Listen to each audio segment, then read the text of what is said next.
Ukraine's president today concluded a 3-day tour of Europe and received new military and political support.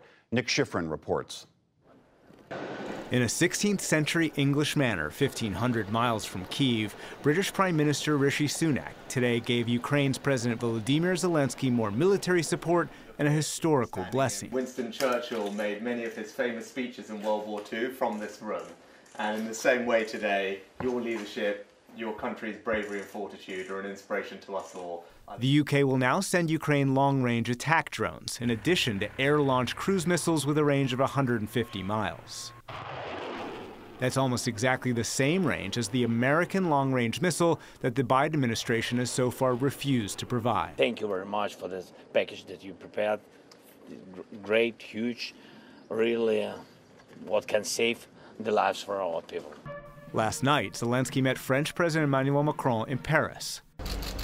Great honor. Following a weekend audience with the Pope, public support from Italy's Prime Minister Giorgia Meloni, whose coalition has close ties with Russia, and an unprecedented military package from German Chancellor Olaf Scholz, and a message designed to end doubt about German commitment to Kyiv.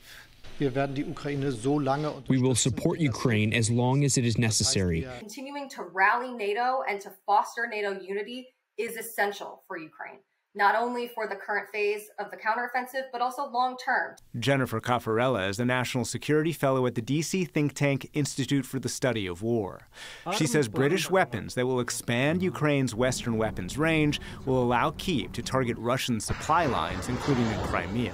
They need to be able to apply pressure now through long-range systems that can degrade and disrupt the Russian capacity to respond to the counteroffensive when it is launched. And they need to start retaking terrain that the Russians are using for ground resupply. And the kinds of targets the Ukrainians could choose to go after are threatening the Russian ground supply lines into Crimea. In private, Zelensky has reportedly wanted to go even further. An intelligence community leak reported by The Washington Post says Zelensky advocated for attacking inside Russia and even occupying Russian territory.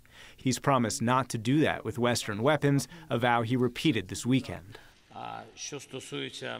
We are concentrated on preparing the counteroffensive to deoccupy only our territories, as recognized by the entire world. Even ahead of that counteroffensive, Ukraine says it made its first advances in 6 months in Bakhmut, the war's longest and bloodiest battle. In another U.S. intelligence community assessment reported in The Washington Post, Yevgeny Prigozhin, the leader of the mercenary Wagner Group, offered Kyiv targeting assistance for Russian positions in exchange for giving up Bakhmut. Today, Prigozhin denied it, but for the first time, he has personally called out Vladimir Putin. Prigozhin is getting increasingly desperate, and in his desperation, Prigozhin is crossing new lines. This sows further dissent within the Russian sphere. But Ukraine continues to fight an existential war, one that, thanks to this European visit, has more support on the way. For the PBS NewsHour, I'm Nick Schifrin.